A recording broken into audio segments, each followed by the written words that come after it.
A Midsummer Night's Dream by William Shakespeare. Part 1. Love and the Law. The Duke of Athens was called Theseus. He was very happy because he had fallen in love with Hippolyta, the Queen of the Amazons. They were going to be married in 4 days' time, and Theseus was impatient for the wedding day to arrive. "If only these 4 days were over," he said to Hippolyta. "then our happiness would begin." "They will soon pass," she told him tenderly. 4 days are nothing. Be patient, Theseus. Theseus wanted the whole of Athens to celebrate his wedding, and he gave very clear instructions to Philostrate, his master of revels. "Make sure that everyone enjoys himself," Theseus ordered. "Organize some wonderful entertainment for the people of the city. My wedding must be a happy and memorable event for Athens. I want the whole of Athens to take part in this great day and to share my happiness with me." As Theseus was giving these orders, 4 people approached the Duke. One of them was an old man, Aegeus. He greeted Theseus politely. "I wish you long happiness, sir." Theseus smiled at Aegeus. "Thank you, Aegeus. How are things with you, my friend?" Aegeus looked serious for a moment, and then he answered the Duke. "To tell you the truth, things are not going well for me, Theseus," he began. "In fact, I have come to you to help me resolve a problem. It concerns these young people with me." He pointed to the 3 young people who were standing beside him. There were 2 young men and a girl. The girl looked angry and defiant, and the young men were glaring at each other angrily. "The problem is this," Aegeus told Theseus. "Demetrius was going to marry my daughter here, Hermia. Everything was arranged between our 2 families. I approved of the marriage, and so did Demetrius's father." Demetrius nodded his head in agreement with Aegeus. "That's quite right, sir. Everything was arranged." "But then Lysander interfered with everything," Aegeus complained. He turned to the other young man who was standing beside him. "Don't argue now, young fellow. You know you interfered," he said angrily. "You brought Hermia presents. You wrote her poetry. You sang songs outside her window. You did everything you could to make her fall in love with you. And now she refuses to obey me. She says she won't marry Demetrius." Aegeus frowned at Lysander. The young man looked back at him. He did not seem afraid. Then Hermia's father spoke to Theseus again. "I have come to you, sir," he said, "to ask for justice. Hermia has refused to obey me. If she won't marry Demetrius, she should die. That is the law of Athens, as you know. Hermia belongs to me, and if she won't do what I tell her, she should die." Theseus thought hard for a moment. He did not approve of children who disobeyed their parents. Then he turned to Hermia. "What have you got to say?" he asked. Then he raised a finger in warning. "Before you reply," he said sternly, "you should remember one thing. Your father made you. He has the right to destroy you if he chooses. Demetrius is undoubtedly a good man, and he would make a good husband for you. You should accept him, if that is what your father wishes." Hermia blushed. It was difficult to tell if she was embarrassed or very angry. Then she decided to speak. She spoke in a very determined way. "Lysander is also a good man," she told the Duke. "and Lysander is the man I love. I will never marry against my will." Theseus was angry at the girl's reply. He asked Hermia to think very carefully about what she would do. He told her that if she refused to obey her father, she would be severely punished. She would either have to die or to spend the rest of her life in a convent. Very well, my lord, replied Hermia. I will die, or I will go to a convent for the rest of my life. But one thing is certain, I will never marry Demetrius. This reply annoyed Theseus, but he was determined to give Hermia a chance to change her mind. Don't decide now, Theseus told her. I will give you 4 days to make up your mind. But this I promise you. On the day of my own wedding, you will either die or go to a convent, or you will marry Demetrius. Lysander now began to argue with Aegeus. Why are you so opposed to my love for Hermia? He wanted to know. I am as good a man as Demetrius.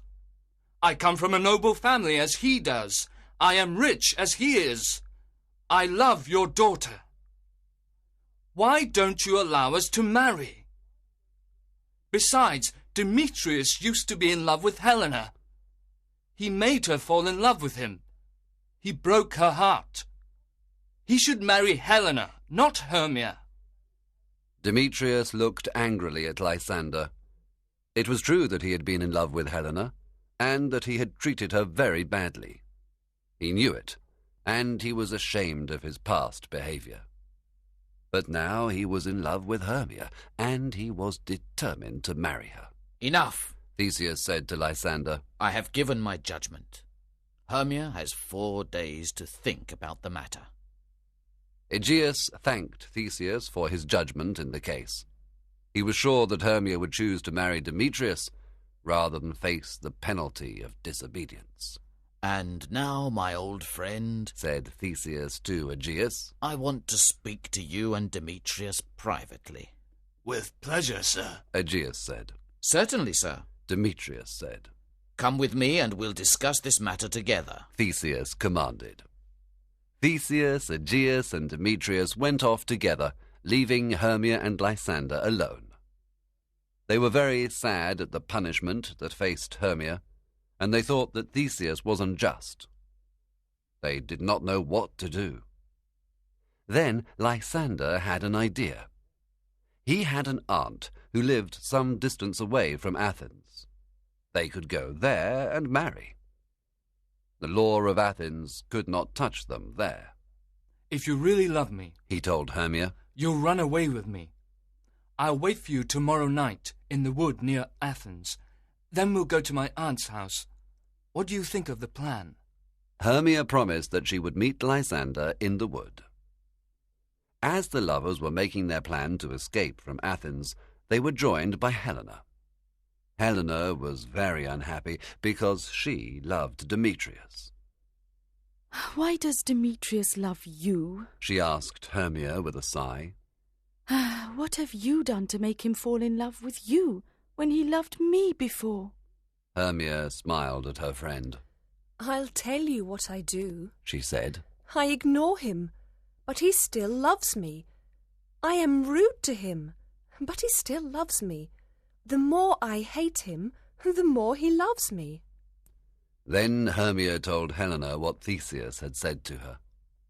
Helena felt very sorry that her friend was in danger of such a severe punishment. Lysander and I are going to run away from Athens, Hermia explained to her friend. Helena thought about the lovers' plan to escape to the wood. Then she made a plan of her own.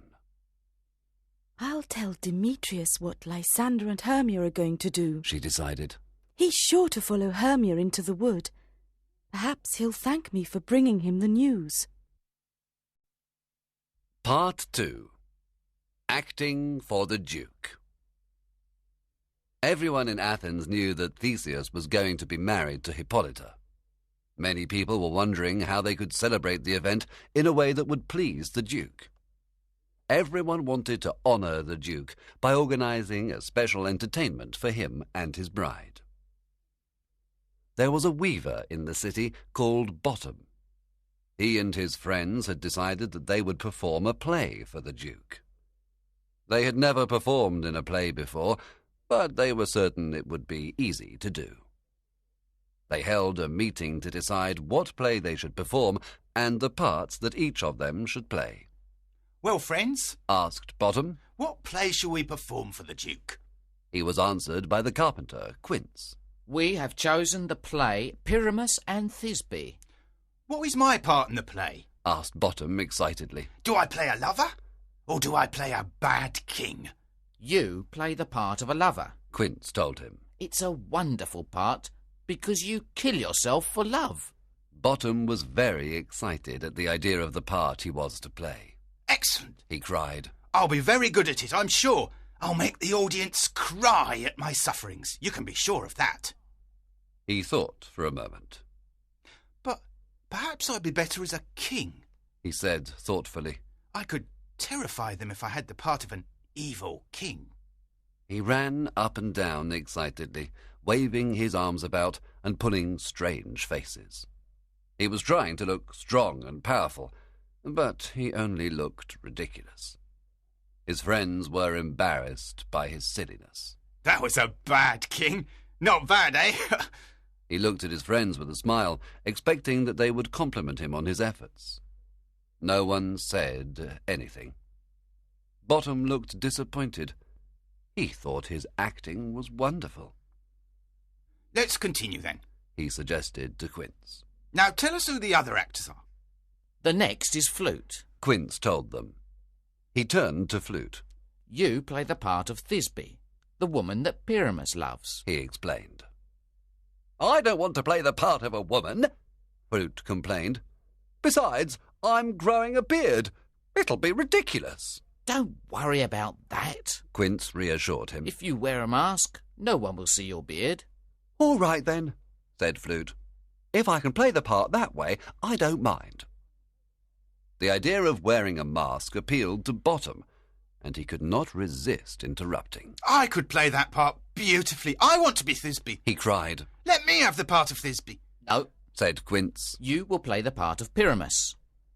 Then Quince told the other actors which parts they would play. After telling everybody which part they would play, finally he turned to Snug. Your part's a good one too, he informed him. You will be the lion. The lion? Snug said anxiously. Is it a difficult part to play, Quince? Do I have to remember many long speeches? No, don't worry, Quince reassured him. The lion's part is very simple. You just enter and roar. It's very easy. Once again, Bottom was delighted at the idea of playing the lion. It seemed a much more wonderful part than his own. He interrupted the proceedings once again. Let me be the lion, he cried. Oh, do let me be the lion, Quince. I could do it so well. I would roar so loudly that it would frighten everybody in the audience. By now, Quince was becoming quite impatient with Bottom. A fine thing that would be, he said angrily. The Duke would be very angry if we frightened all the ladies. We'd all get into a lot of trouble. You're right, Bottom admitted eagerly. But I'd play the part of the lion very gently. No one would be scared at all. How many times must I tell you? Quince said angrily. You're playing the part of Pyramus. It's a lovely part. He paused for a moment. There is one other thing we need to do. We must practice our play in a quiet place away from the city. Let's go into the wood tomorrow night. We can practice there without being disturbed by anybody. Part 3. The Fairy Kingdom. The next night, several groups of people entered the wood outside Athens. First, there was Lysander and Hermia. Then there was Demetrius, who was secretly following Hermia. Demetrius was followed by Helena. Finally, there was the group of actors led by Bottom. None of these people knew it, but the wood outside Athens was a special place that night. The king of the fairies, Oberon, had decided to spend the night there. His servant, Puck, was busy organizing an entertainment for him. Puck loved fun of all kinds, and he was looking forward to the pleasure he would give the king. He was walking happily through the wood when he suddenly saw a fairy. Who are you? He asked. You're not one of the king's fairies, are you? No, I'm not. The fairy replied proudly. I serve the Queen Titania. The queen? Puck cried in surprise. Do you mean that the Queen is also here tonight? Certainly she is. the fairy told him. The Queen and her retinue will be here shortly. This was not good news for Puck.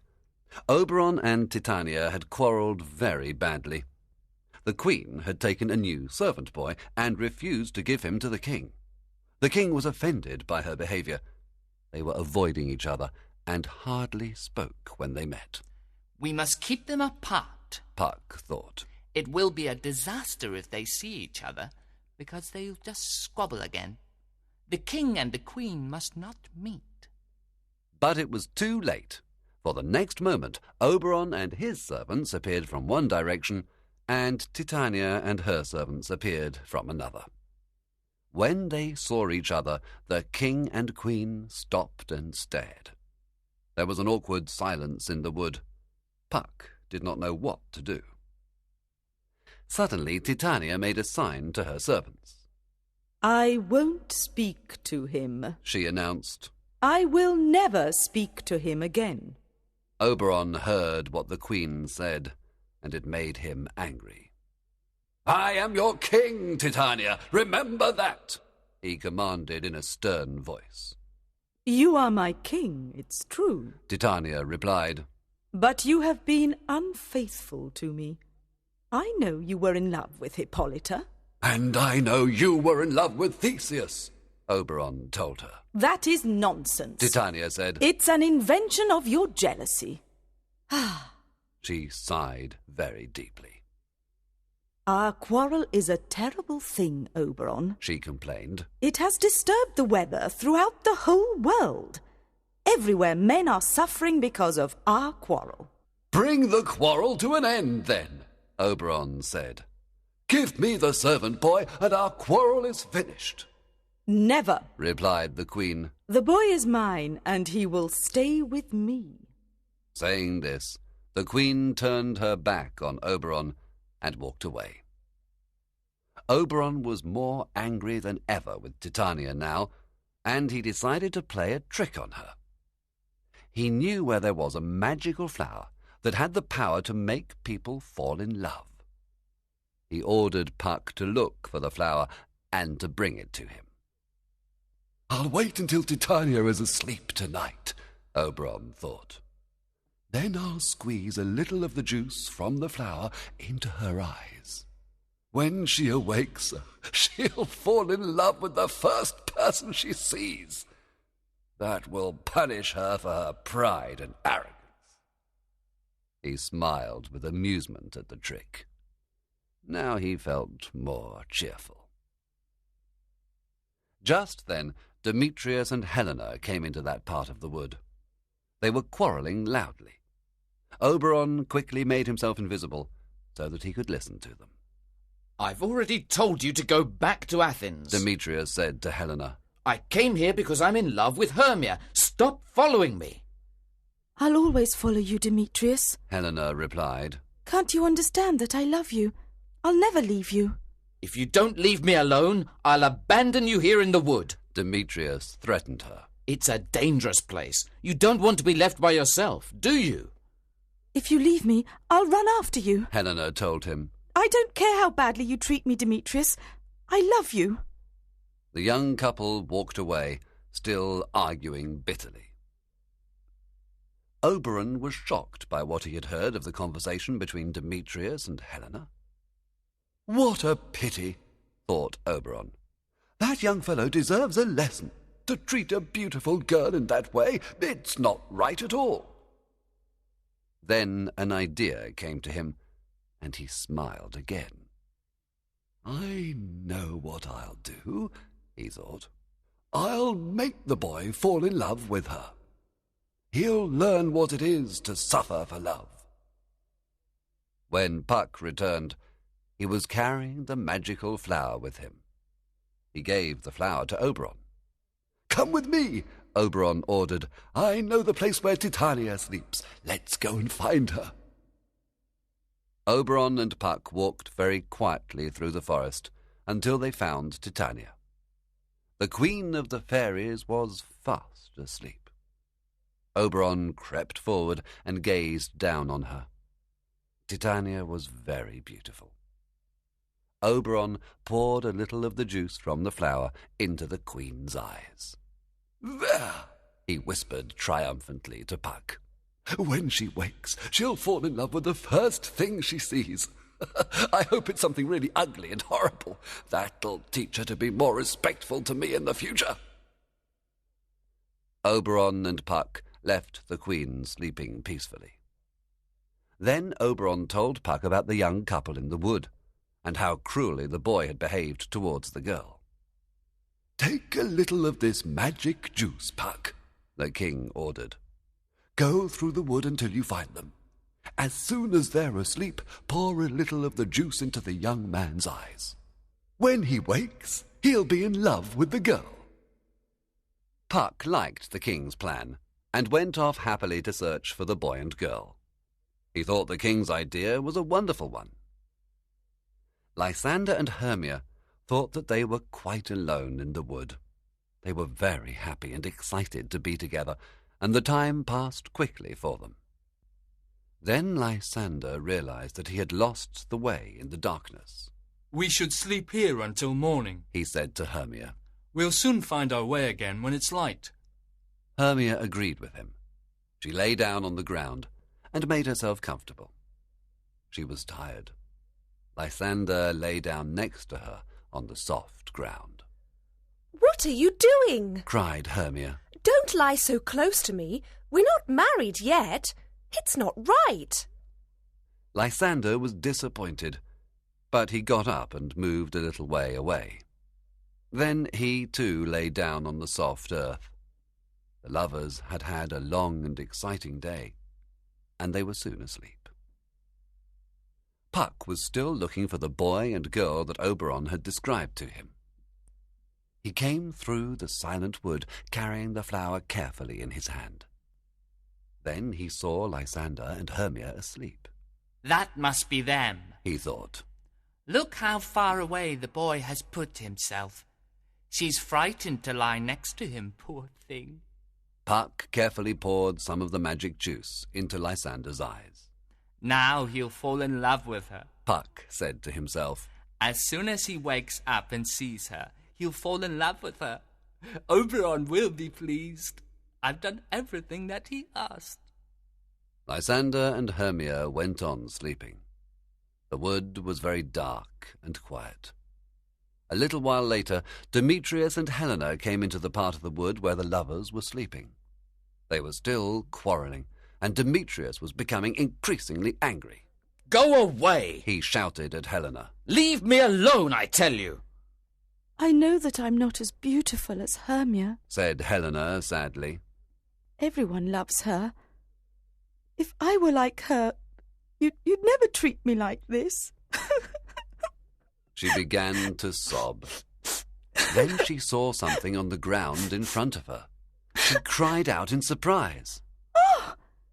Why, it's Lysander! Wake up, Lysander! Wake up! Lysander woke up out of his sleep and looked at Helena. The flower worked its magic, and he fell in love immediately. Helena, my love, he cried out.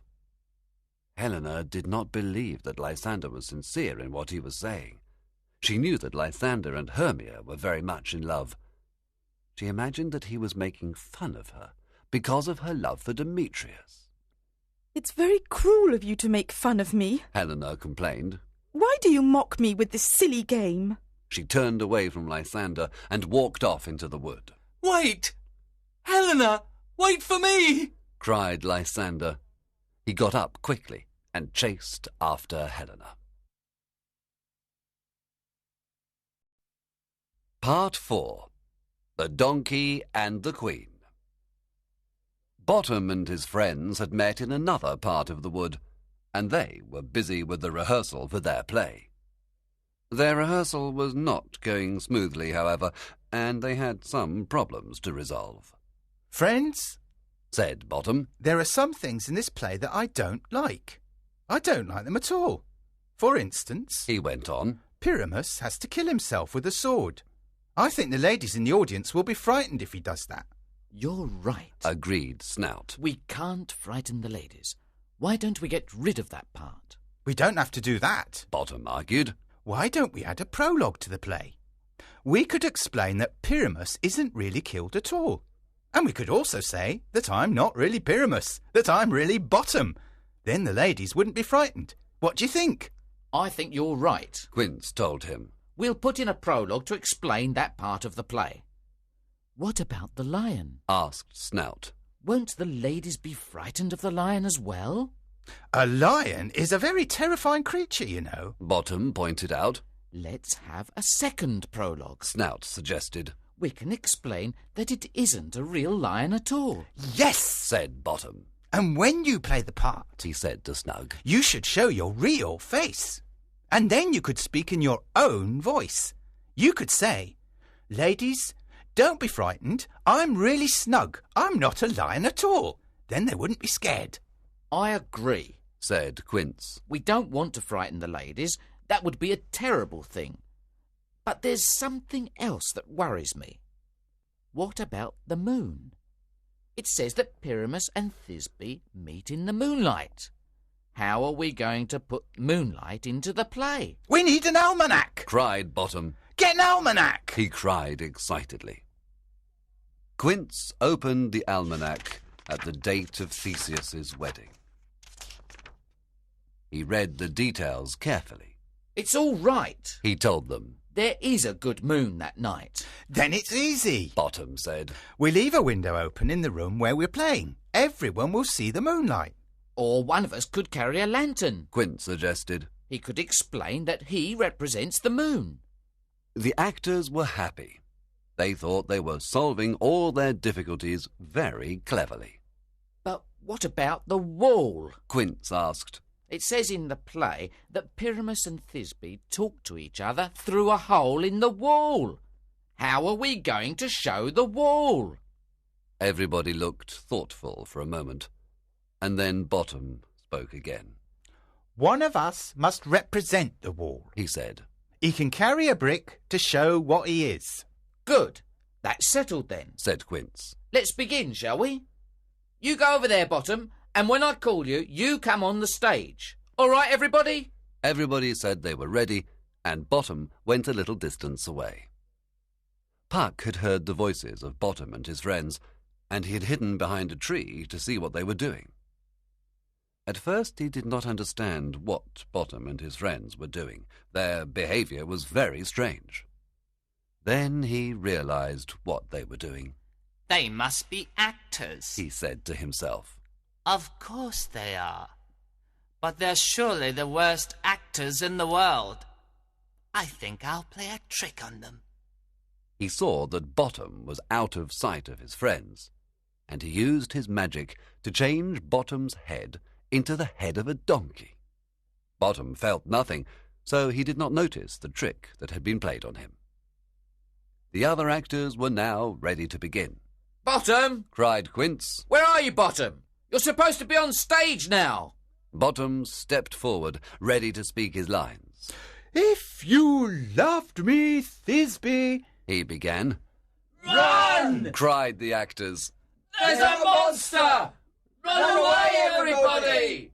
Bottom could not understand why the actors had run away. What's the matter with them? He wondered. Where have they gone? He waited for them to return, but no one came back. Now I understand, Bottom thought. They want to frighten me. That's all it is.